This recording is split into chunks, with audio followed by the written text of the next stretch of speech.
نحمده ونصلي على رسوله الكريم أما بعد فأعوذ بالله من الشيطان الرجيم بسم الله الرحمن الرحيم يا أيها الذين آمنوا إذا جاءكم المؤمنات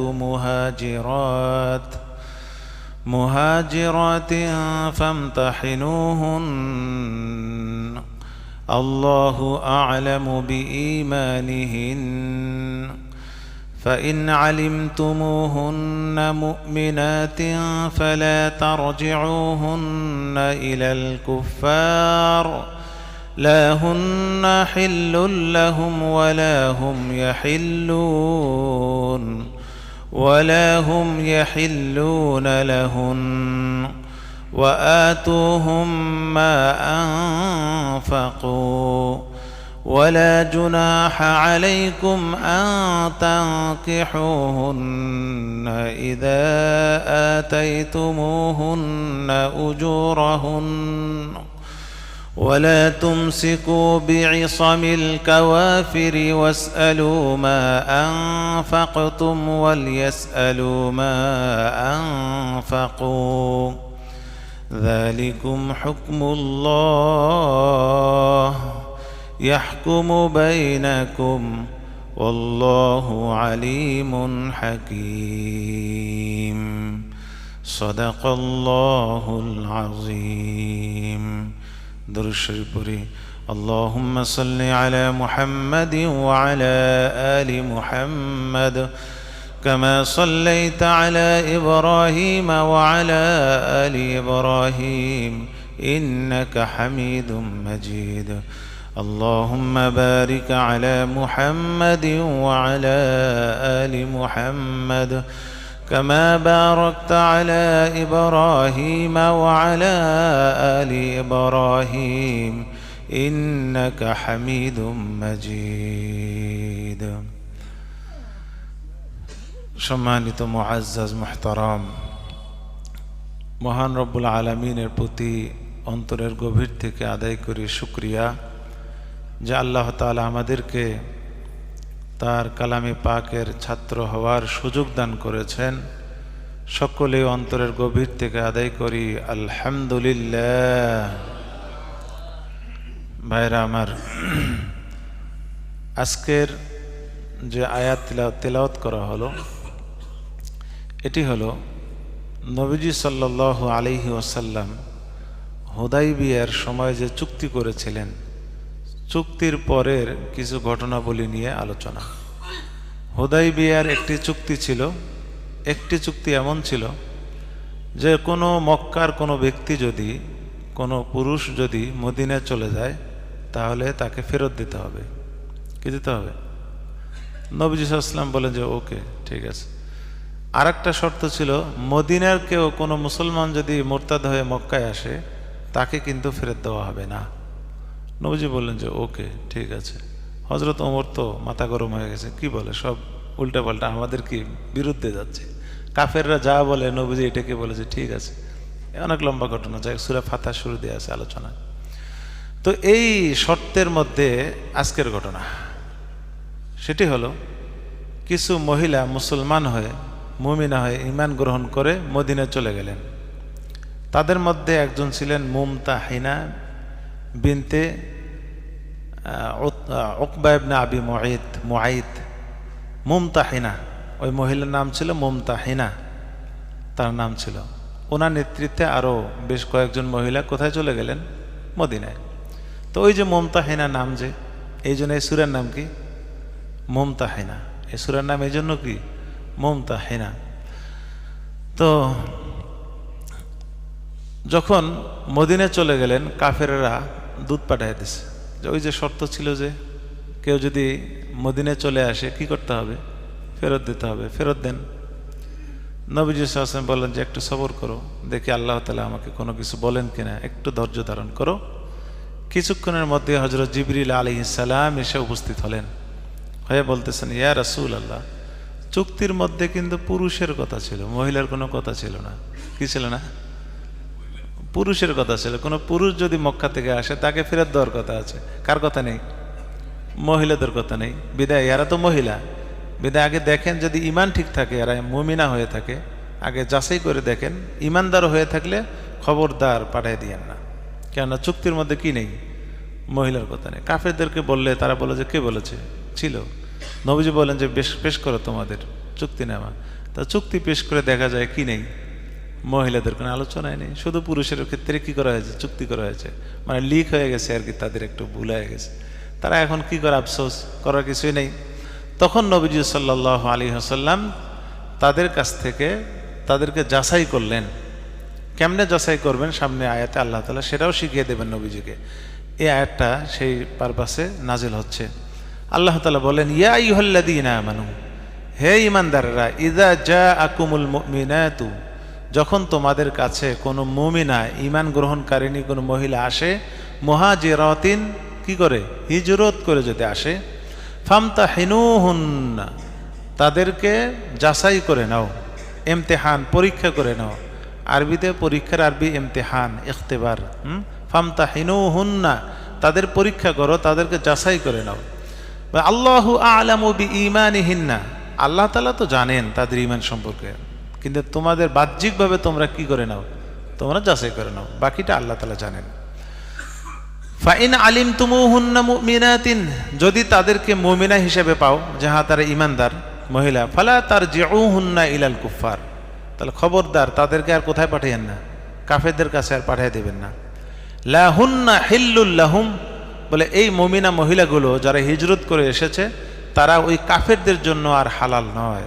কাফেরদের কাফের যারা তাদের স্বামী ছিল, স্বামীদের জন্য আর কি না, তারা হালাল নয়, কারণ স্বামীরা তো কাফের, আর এরা কি হয়ে আসছে? মুমিনা হয়ে আসছে, বিদায় এরা তাদের জন্য হারাম, হালাল নয়। ওয়ালা হুম ইয়াহিল্লুনা লাহুন্না, এবং তাদের স্বামীরাও এই স্ত্রীদের জন্য, এই নারীদের জন্য কি না, হালাল নয়, বিদায় পাঠাবেন না আর। তবে ওয়া আতুহুম মা আনফাকু, তবে একটি বিষয়, এরা যে ইসলাম গ্রহণ করে মদিনে আসলেন এই নারীরা, তো আসার পরে তাদের তো বিবাহ বিচ্ছেদ, আগের বিবাহ। এখন কোনো পুরুষ মুমিন যদি বিবাহ করতে চায় বিবাহ করতে পারবে, তবে বিবাহ করার জন্য দুইটা মোহর দিতে হবে। একটা মোহর হলো ওই কাফের স্বামী যে মোহর দিছিল মহিলাকে, মোহরের টাকা তো আর কি করেনি, সে তো মোহর তো দিয়ে দিয়েছে স্ত্রীকে। আগে মোহর নগদ দেওয়া হতো, মোহর কি দেওয়া হতো? তো মোহর তো দিয়ে দিয়েছে স্ত্রীকে। তো যখন ওই মহিলাকে কোনো মুসলমান বিয়ে করতে চায়, তাহলে ওই স্বামীকে যেন মোহরটা কি করে দেয়? ফেরত দেয়, ওই কাফের স্বামীকে ফেরত দিতে হবে। আর একটা মোহর দিতে হবে, ওই যে তাকে বিবাহ যে করতেছে এই জন্য আর একটা কি করতে হবে? মোহর ধার্য করতে হবে। তাহলে মোহর কয়টি হলো? দুইটি মোহর। একটা ওই পূর্বের স্বামীকে দিতে হবে মোহরটা, যেটা সে শোধ করেছে। আর একটা হলো তাকে যে বিয়ে করতেছে, বিয়ের জন্য আরেকটা কি করতে হবে? মোহর দিতে হবে। আল্লাহ তাআলা এই পরামর্শ দিচ্ছে, অর্থাৎ আল্লাহ তাআলা এখানে সাম্য ঠিক রাখতেছেন, হ্যাঁ, সমন্বয়, বরাবরই, অধিকার, সে কাফের হোক, অধিকার ঠিক রাখতেছেন। আল্লাহ তাআলা বলেন যে ওয়া আতুহুম মা আনফাকু, যে ওয়া আতুহুম, তোমরা তাদের স্বামীদেরকে দাও, মা আনফাকু, তারা যা খরচ করেছে এই মহিলাদের পেছনে, অর্থাৎ মোহরটা দিয়ে দাও। আচ্ছা, ওয়ালা জুনাহা আলাইকুম, হে মুসলমানরা, হে মুহাজিররা বা মদিনার মুসলমানরা, মুমিনরা, তোমাদের কোনো অসুবিধা নাই। আং তানকিহুহুন্না, তোমাদের কেউ যদি ওই নারীদেরকে কি করতে চায়? বিবাহ করতে চায়। কোন নারীদেরকে? যারা আসলো ঈমান গ্রহণ করে, তাদেরকে বিবাহ করতে চাইলে কোনো অসুবিধা নাই। তবে ইদা আতাইতুমুহুন্না উজুরাহুন্না, যখন তাদেরকে তাদের মোহর দিয়ে দিবে, তখন তোমাদের জন্য বিবাহ করা কি হবে? হালাল হবে। অর্থাৎ বিবাহের জন্য মোহর শর্ত, এখানে বলা হচ্ছে মোহর দিতে হবে। কেউ যদি মোহর ছাড়া বিবাহ করে, একটা মেয়ে সে বায়না ধরছে এক ছেলের কাছে, আমি তোমাকে স্বামী বানাবোই, বিয়ে বসবোই তোমার। ছেলে বলল যে ঠিক আছে, কোনো মোহর দেব না, আমি রাজি। মেয়ে বলে যে হ্যাঁ রাজি।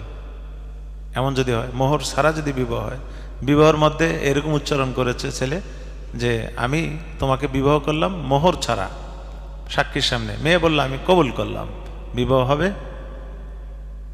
বলেন, বিবাহ হবে? কেন? মোহর কি একটা ফরজ বিধান, কিন্তু মাসলাটা আপনার ভুল হয়ে গেছে। ফরজ বিধান, কিন্তু মাসলাটা আপনাদের ভুল হয়ে গেছে। বিবাহ হয়ে যাবে, কিন্তু মোহর কি হয়ে যাবে? ফরজ হয়ে যাবে, দিতেই হবে। যদি মোহর ছাড়া বিবাহ বসে, বিবাহ পড়ায়, তবুও মোহর দিতে হবে। তাহলে কোন মোহরটা দেবে, কি পরিমাণ দেবে?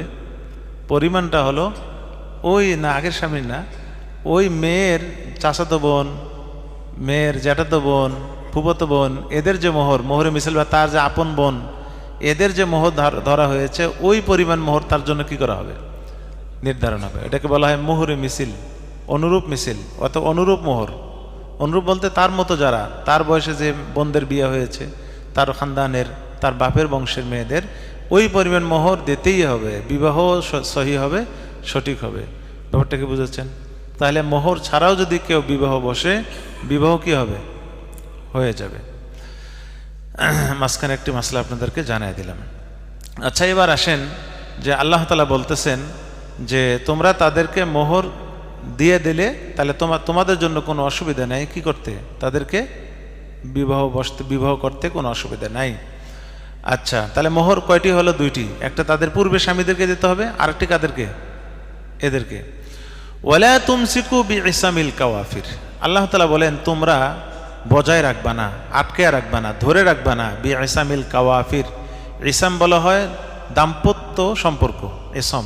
কাওয়াফির এটা হলো যে কাফের নারীদেরকে কাওয়াফির বহুবচন, কাফির আর বহুবচন কাওয়াফির। হ্যাঁ, তো কাওয়াফির অর্থাৎ যা বিধর্মী কাফের নারীদের সাথে দাম্পত্য সম্পর্ক তোমরা বজায় রাখবে না। অর্থাৎ কাফের তোমাদের যদি কোনো মহিলা স্ত্রী যদি কাফেরা থেকে থাকে, মক্কায় আছে বা কাফেরা ইসলাম গ্রহণ করেনি, তাদের সাথে তোমাদের কোনো আর সম্পর্ক থাকবে না, তারা তোমাদের স্ত্রী হিসেবে গণ্য হবে না। কাদেরকে বলতেছেন? মুমিনদেরকে বলা হচ্ছে। আল্লাহ তাআলা বলেন ওয়ালা তুমসিকু বিইসামিল কাওয়াফির, বলে যে তোমরা বজায় রাখবা না বিইসামিল কাওয়াফির, যে কাফের নারীদের সাথে দাম্পত্যের সম্পর্ক তোমরা বজায় রাখবে না। ওয়াসআলু, এখন মাসলা বলে দিচ্ছেন যে তোমাদের স্ত্রী কাফের, ঠিক আছে, তোমরা মুসলমান হয়ে মদিনায় আসছো, মোহরও দিয়ে দিছো, ওই সময় তো নগদ মোহর দেওয়া হতো, এখন এই মোহরটা তোমরা কেমনে আদায় করবা? আল্লাহ তাআলা এটাও শিখিয়ে দিচ্ছে। তোমাদের মোহর আদায় করার নিয়ম হলো যে ওই তোমার স্ত্রীকে কাফেরদের যারা বিয়ে করবে সেই স্বামীকে বলো যে আমার মোহর ফেরত দাও। বুঝতে পারছি? সেই স্বামী, কাফের স্বামীকে বলো যে আমার স্ত্রীকে যদি তুমি বিবাহ করেছো, যেটা আমার সম্পর্ক শেষ, তা আমি তো তাকে একটা মোহর দিয়েছি, মোহরটা আমাকে দাও। সে যদি দেয় তো ভালো, না দিলে কি হবে সেটাও সামনে আল্লাহ তাআলা বলবেন। না দিলে হলো তখন নবীজিকে বলতেছেন যদি কাফের স্বামীরা যদি তাদের মোহর ফেরত না দেয় মুসলমানদেরকে, তাহলে গনিমতের মাল থেকে তাদেরকে কি দিতে হবে? মোহর ফেরত দিতে হবে। গনিমতের মাল থেকে কি দিতে হবে? মোহর ফেরত দিতে হবে। ব্যাপারটা বুঝছেন? তো এটা বলতেছেন যে ওয়াসআলু মা আনফাকতুম, তোমরা চাও মা ওই মোহর আনফাকতুম যেটা খরচ করেছো তোমাদের কাফের স্ত্রীদের পেছনে, ওয়ালিয়াস আলু তারাও যেন চায় মা আনফাকু তারা যা খরচ করেছে তাদের মোমেন স্ত্রীদের পেছনে। কাফেররা মোমেন স্ত্রীদের পেছনে যে খরচটা করেছে, এখন মোমেনা হয়ে আসছে, তো তারা যে খরচটা মোহরটা দিয়েছে, মোহরটা তারাও যেন চেয়ে নেয়। এবং তোমরাও তোমাদের স্ত্রী যেহেতু কাফের, তোমরাও তাদের মোহরটা তাদেরকে স্বামী থেকে কি করে নাও, চেয়ে নাও। মুসলমানরা দিতেও রাজি, নিতেও রাজি। মুসলমানরা এটার উপর আমল করেছেন, কিন্তু কাফেররা কি করেনি? আমল করেনি। কাফেররা নিয়েছে কিন্তু কি করেনি? মোহর দেয়নি। মোহর ঠিকই নিয়েছে তারা, কিন্তু তারা মুসলমানদের স্ত্রীদেরকে যারা বিয়ে করেছে কাফেররা, তারা কি দেয়নি? মোহর পরিশোধ করেনি, স্বামীদেরকে দেয়নি। এরপর আল্লাহ তাআলা সামনে সেটাও বলবেন যালিকুম হুকমুল্লাহ, এটা আল্লাহর নির্দেশ। ইয়াহকুমু বাইনাকুম, আল্লাহ তাআলা তোমাদের মাঝে নির্দেশ দিচ্ছেন তোমাদেরকে পালন করার জন্য। আল্লাহু আলিমুন হাকিম, নিশ্চয় আল্লাহ তাআলা জ্ঞানী এবং প্রজ্ঞাময়। সব কিছুই আল্লাহ জ্ঞান বিবেক বিবেচনা করে এই বিধানটা কি করেছেন? নির্ধারণ করেছেন, বিধান করেছেন।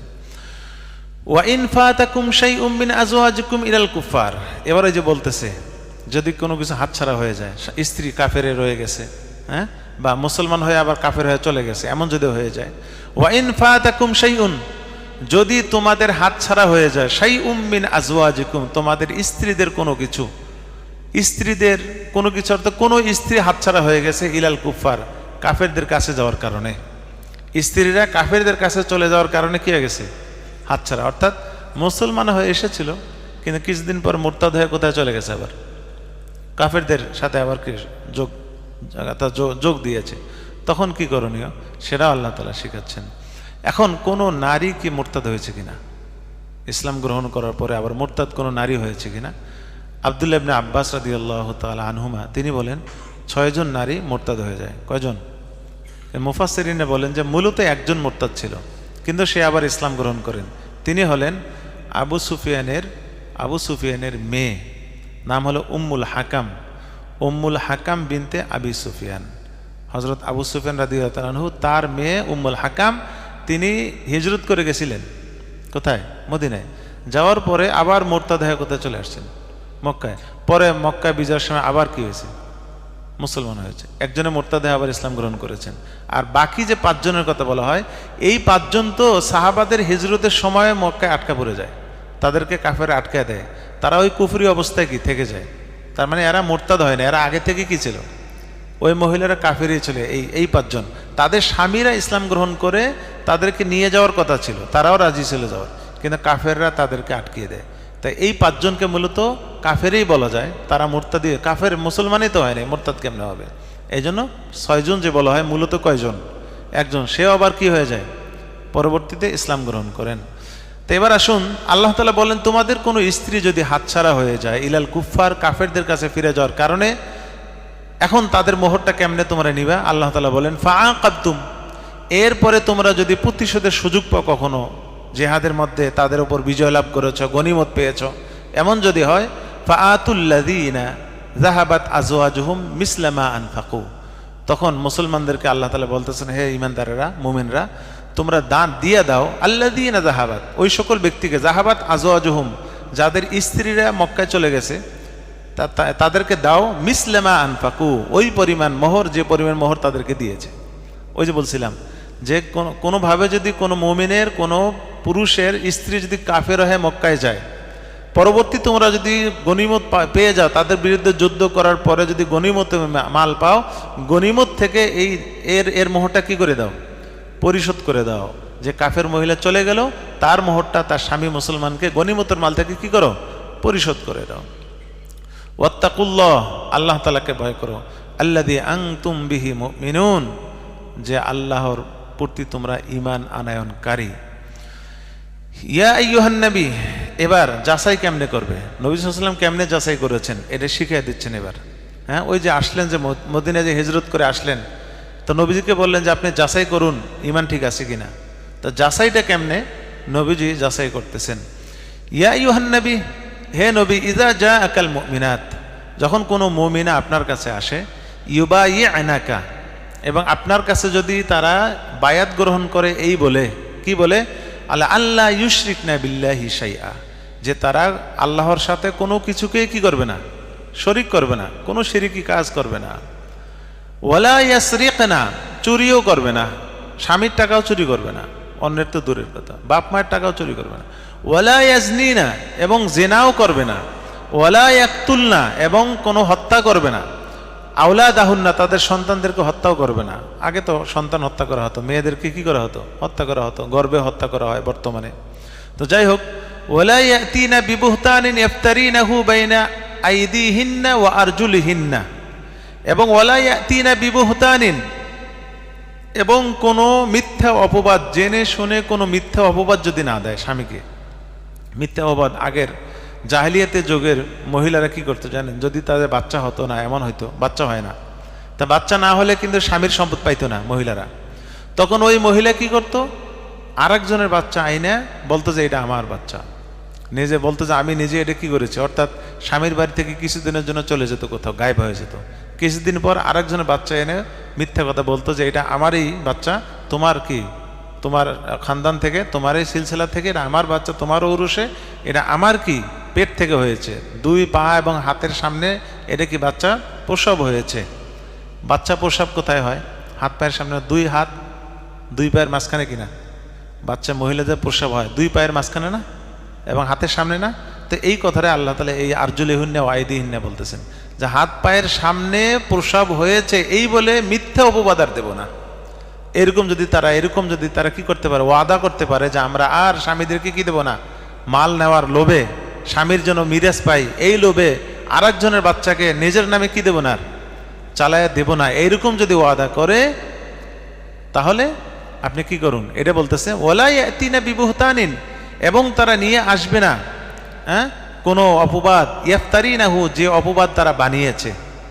কি অপবাদ? বাইনা আইদিহিন্না ওয়া আরজুলিহিন্না, তাদের দুই হাত এবং দুই পায়ের সামনে যে অপবাদটা বানিয়েছে। কি অপবাদ বললাম? ওই বাচ্চা ভূমিষ্ঠের অপবাদ, যেটা আপনারই বাচ্চা, স্বামীকে বলতেছে এটা তোমার বাচ্চা। এইরকম যদি তারা অপবাদ না দেয়, ওয়ালা ইয়াসিনাকা ফি মারুফিন, এবং তারা যদি কি অবাধ্য না হয় আপনার, ফি মারুফিন, কোনো ভালো কাজে, কোনো ভালো কাজে আপনার যদি অবাধ্য না হয়, ফাবাইহুন্না, তখন আপনি তাদেরকে বায়াত গ্রহণ করুন। ওয়াস্তাগফির লাহুন্নাল্লাহ, তাদের জন্য আল্লাহর কাছে কি চান? ইস্তেগফার করুন, ক্ষমা প্রার্থনা করুন। ইন্নাল্লাহ গফুরুর রহিম, নিশ্চয় আল্লাহ তাআলা ক্ষমাশীল এবং অতি দয়ালু। এই হলো বায়াত। তা তারা তো আগে থেকে ইসলাম গ্রহণ করে আসছে, আসার পরে আবার বায়াত গ্রহণ করতেছে, যাচাই। বায়াত গ্রহণ, এই বায়াতকে বলা হয় বাইআতে সুলুক। এই বায়াতকে কি বলা হয়? বাইআতে সুলুক, মানে সঠিক পথে চলার উপর একটা ওয়াদাবদ্ধ বাইআত নেওয়া। আমাদের উপমহাদেশে যে বাইয়াতটা হয়, পীর মুরিদি যে বায়াত, হক্কানি পীরের কাছে যে বায়াত গ্রহণ করার যে নিয়মটা, এটা হলো বাইআতে সুলুক। মুসলিম শরীফে আসছে, কোরআনে এটা কি বর্ণনা করা হচ্ছে, এটাকে বলা হয় বাইআতে সুলুক। বাইআতে সুলুক বুঝছেন তো? জান্নাত যাওয়ার জন্য বাইআতে সুলুকের কোনো ভূমিকা নাই। জান্নাত যাওয়ার জন্য ভূমিকা হলো ঈমান আর আমলে সলের। খেয়াল রাখবেন, একটা মানুষ যদি জান্নাতে যাইতে চায়, তার ঈমান আর আমলে সলে হইলে এনাফ, আর কিচ্ছু লাগবে না, সে জান্নাত যেতে পারবে। বায়াত হয় না, বায়াতে সুলুক নেয় না, কোনো অসুবিধা নেই, জান্নাত যেতে পারবে। কিন্তু বায়াতে সুলুক যদি নেয়, তাহলে তার জান্নাতের স্তরের মধ্যে কি হবে? তার একটু বৃদ্ধি হবে। হ্যাঁ, যে সাধারণ ইমানদার আমলওয়ালা, সে একটা স্তর পাবে। আর যে বায়াতে সুলুক নিয়ে তার আমলকে আরো বৃদ্ধি করেছে, তাজকিয়া নফস করেছে, নিজের অন্তরে কি ময়লাগুলো দূর করেছে, আমলের গতি বাড়িয়েছে, তাহলে স্বাভাবিক তার চেয়ে তার কি হবে? স্তর কি হবে? বৃদ্ধি হবে। এটা হলো বায়াতে সুলুক, এটা হলো বায়াতে সুলুক। তো বায়াতে সুলুক এটার বিষয়ে আমাদের উপমহাদেশে 3 রকম মত পাওয়া যায়। কয় রকম মত? 1 নম্বর মত পোষণ করে হলো গায়রে মুকাল্লিদ যারা আছেন, সালাফি বা আহলে হাদিস আমাদের দেশের, এবং মাওলানা মওদুদি, মাওলানা মওদুদি সাহেব, উনিও ওনাদের মত হলো বায়াতে সুলুক এটি কোনো ভিত্তি নেই, কোনো কি নেই, ভিত্তি নেই। মাওলানা মওদুদি বলেছেন বায়াতে সুলুক হলো, এটা হলো একটা, মানে আফিম চেনেন না? আফিম কি? আফিম দিয়ে কি বানায়? মাদক বানায় তো। বলে এটা একটা নেশা। বায়াতে সুলুক একটা মাদকের মতো একটা নেশা জিনিস, নেশাখোরদের কাজ। নাউজুবিল্লাহ মিন যালিক। কে বলেছেন? মাওলানা মওদুদি। তো এইটা হলো একটা ফেরকা, এরা পরিপূর্ণ বেঠিক এবং ভুল একটা তাদের এই চিন্তা ধারণা, তাদের আকীদা এই বিষয়ে একেবারে জঘন্য এবং খারাপ।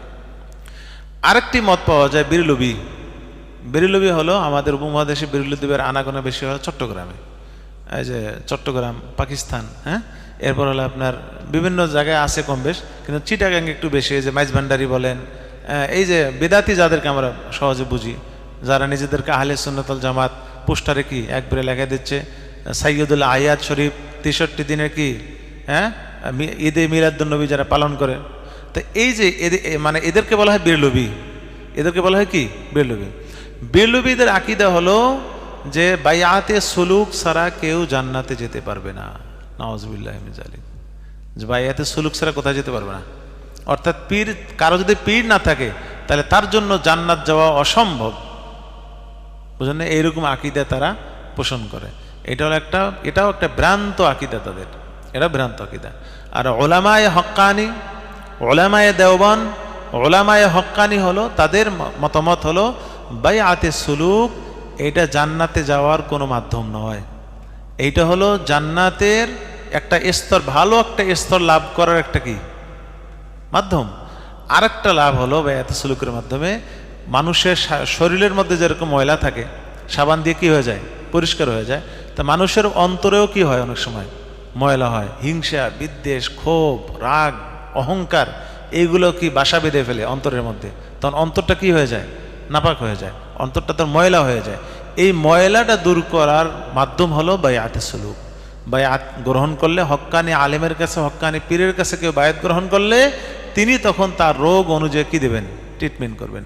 কারোর মধ্যে যদি অহংকার থাকে তখন তার অহংকার দূর করার কি দেবেন? তখন হয়তো বলবেন আপনার কাজ হলো প্রতিদিন মসজিদের মুসল্লিদের জুতে কি করে দেবেন? ঠিক করে দেবেন।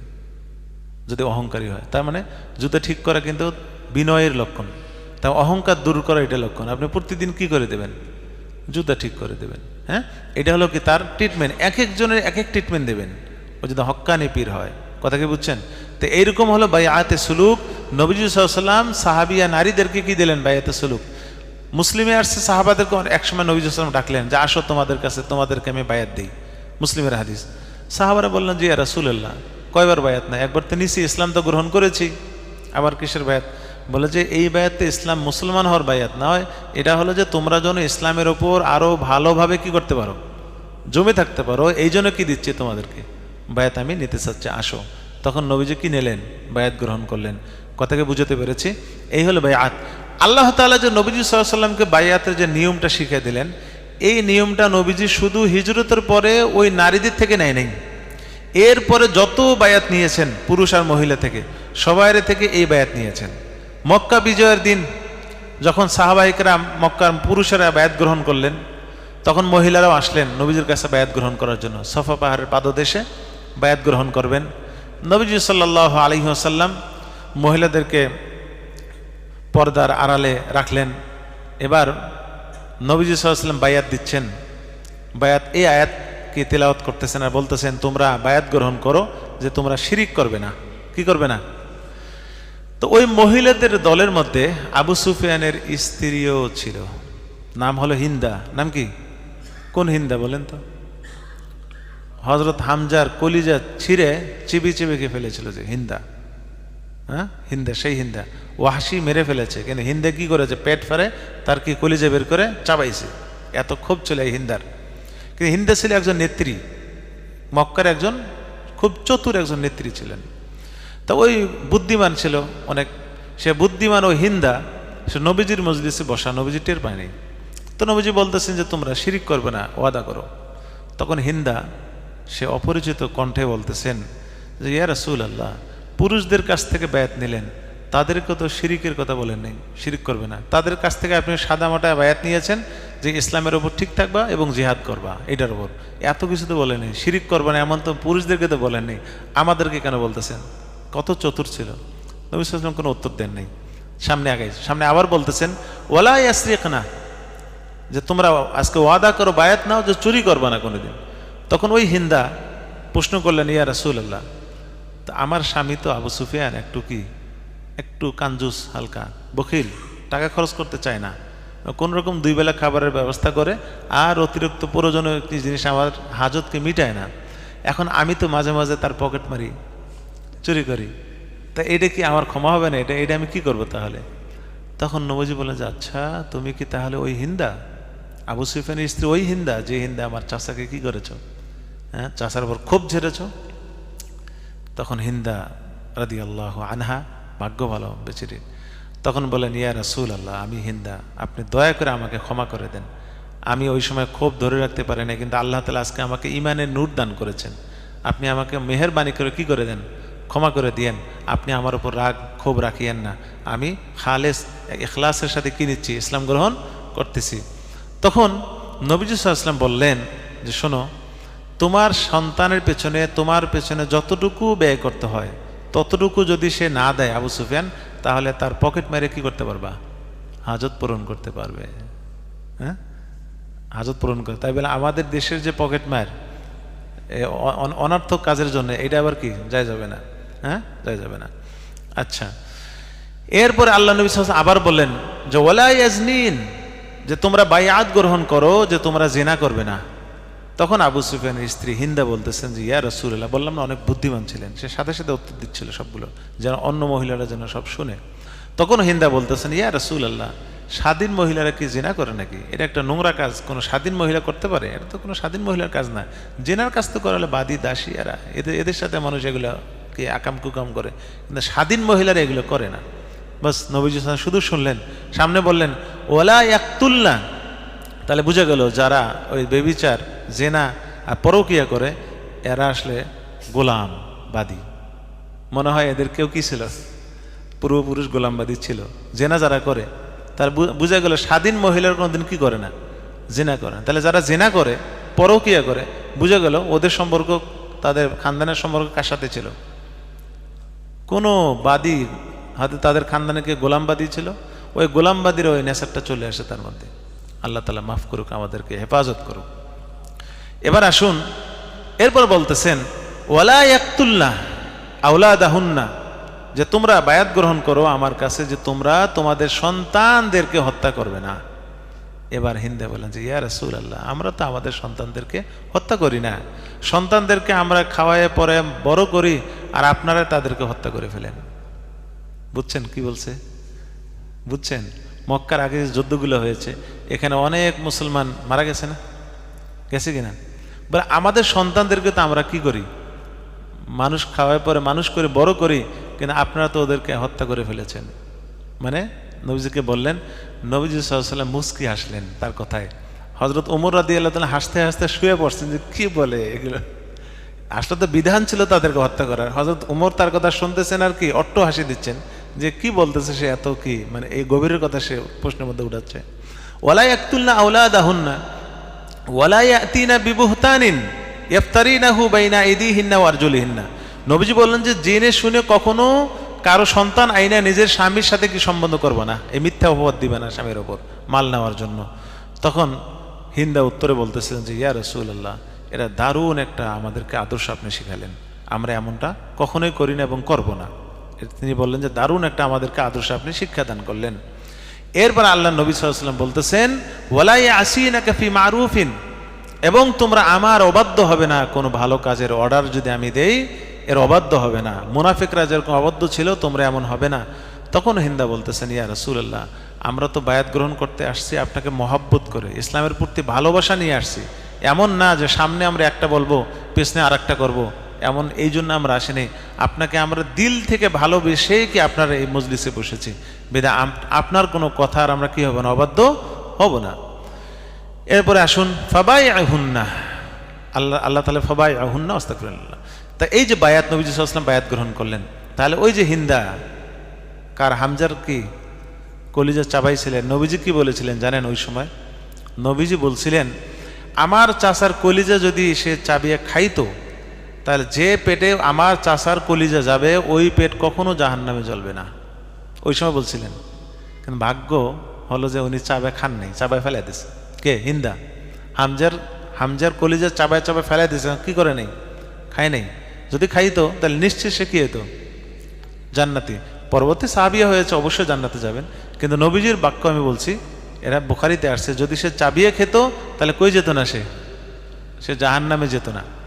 নবীজি সাল্লাল্লাহু আলাইহি ওয়াসাল্লামের রক্ত সাহাবারা খাইছেন না? নবী সাল্লাল্লাহু আলাইহি ওয়াসাল্লামের হেজামত করছে, অর্থাৎ হেজামত তো বোঝেন, সিঙ্গা লাগে, সিঙ্গা যে রক্ত বের হয়েছে, পচা রক্ত, যেগুলো নষ্ট রক্ত, এ রক্ত যখন বের হয়ে নবী একটা থলিতে দিয়ে হযরত আব্দুল্লাহ ইবনে জুবাইরকে বলে ধরো এটা একটু ফেলা দিয়ে আসো কোনো জায়গায়। আব্দুল্লাহ ইবনে জুবাইর রাদিয়াল্লাহু তাআলা আনহু বাইরে গিয়ে চুপ করে খেয়ে ফেলেছেন। নবী সাল্লাল্লাহু আলাইহি ওয়াসাল্লাম জানতে পেরেছেন তুমি রক্ত কি করেছো? খেয়েছি। বলে তোমার ওই পেট আর কখনো কোথায় জ্বলবে না? আগুনে জ্বলবে না। তার মানে তুমি জাহান্নামে কখনো যাবে না। সুবহানাল্লাহ। নবী সাল্লাল্লাহু আলাইহি ওয়াসাল্লাম উহুদের যুদ্ধে তিনি রক্তাক্ত হয়ে গেছেন, একজন সাহাবী জিহ্বা দিয়ে চেটে চেটে খাচ্ছেন রক্ত। নবীজের গায়ের রক্ত কি করে খাচ্ছেন? চেটে চেটে খাচ্ছেন। হ্যাঁ, নবীর রক্ত পড়তে দিচ্ছেন না। এরকম তিনি মানে তার দান মোবারক শহীদ হয়েছে, ব্লাড বের হচ্ছে শরীর থেকে, ওই সাহাবী যেখানে দেখতে পেলেন সাথে জিহ্বা দিয়ে চেটে খাচ্ছেন। নবীজি সাল্লাল্লাহু আলাইহি ওয়াসাল্লাম ওই সাহাবীকে বললেন যে তোমার এই পেট যে আমার রক্ত, যার রক্তের সঙ্গে মিশ্রণ হয়েছে, এই বডি কখনোই জাহান্নামে জ্বলবে না। সুবহানাল্লাহ। তো এই জন্য ভাইরা আমার, এইগুলো আমরা অনেক সময় এই যে বারাকাত, এইগুলোকে মানে এই জিনিসগুলোকে বলা হয় বরকত, নবীজির সান্নিধ্য, নবীজির বারাকাত, নবীজির সহবত।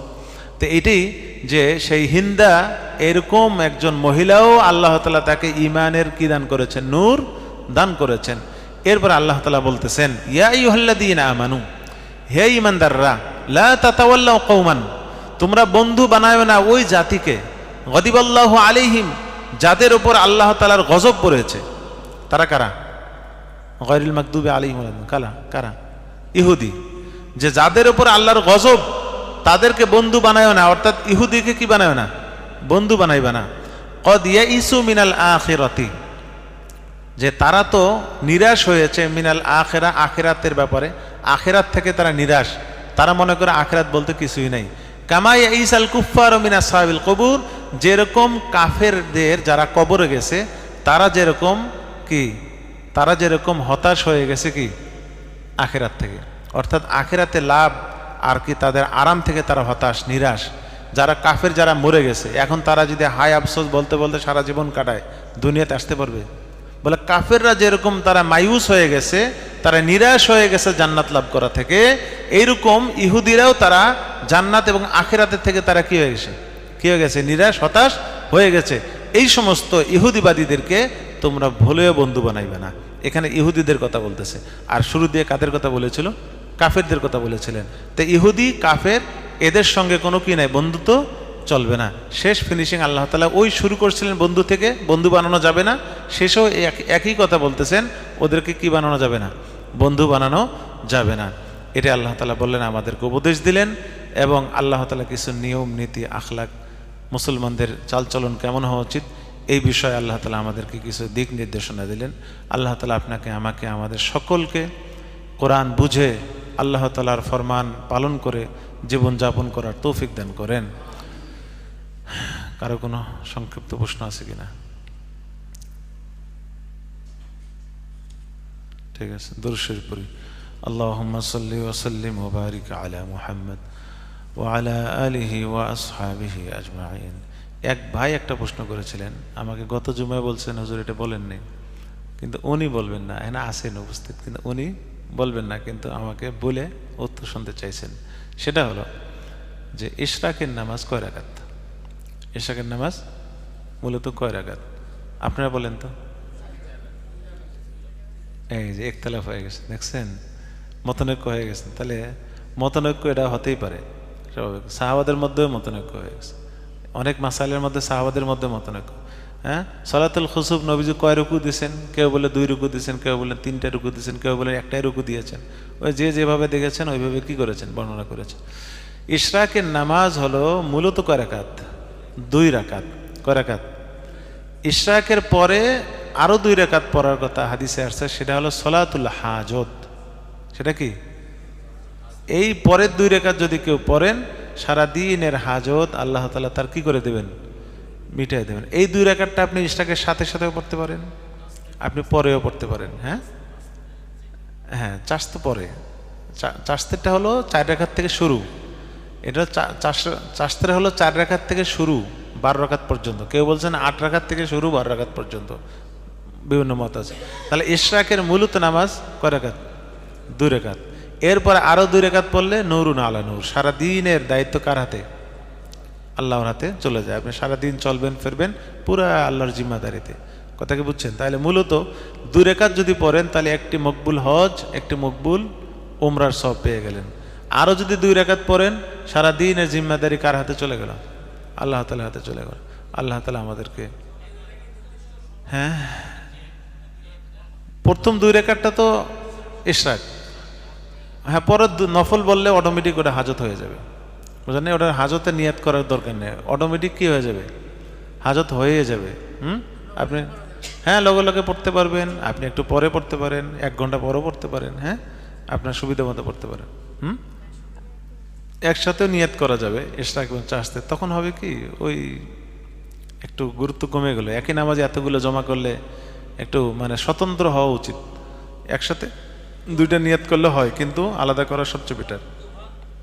সলাতুদ দুহা হলো সূর্যের আলো গায়ে যখন পড়বে, আলো গায়ের মধ্যে যখন লাগবে, মোটামুটি আলো লাগতেছে বা গরম লাগা আরম্ভ করছে, এ যেমন 9:30 থেকে শুরু হয় সাধারণত, 9:30 থেকে সলাতুদ দুহা রক্ত শুরু হয়। এখন ইশরাক আর দোহা এক না আলাদা? আমি আগে বলছিলাম বিভিন্ন মত রয়েছে। মুহাদ্দিসিন আর ফুকাহে কেরাম বলেন যে একই জিনিস। যদি আউয়াল ওয়াক্তে পড়েন সেটা ইশরাক, আর যদি কি আউয়াল ওয়াক্তে না পড়েন তাহলে ওটা কি, ওটা সলাতুদ দোহা, সলাতুল কি দোহা হবে। কিন্তু 2টার ফজিলত, আউয়াল ওয়াক্তে পড়লে একরকম ফজিলত, এটা হলো বেশি ফজিলত, আর যদি পরে পড়েন তাহলে ফজিলতটা কমে যায়।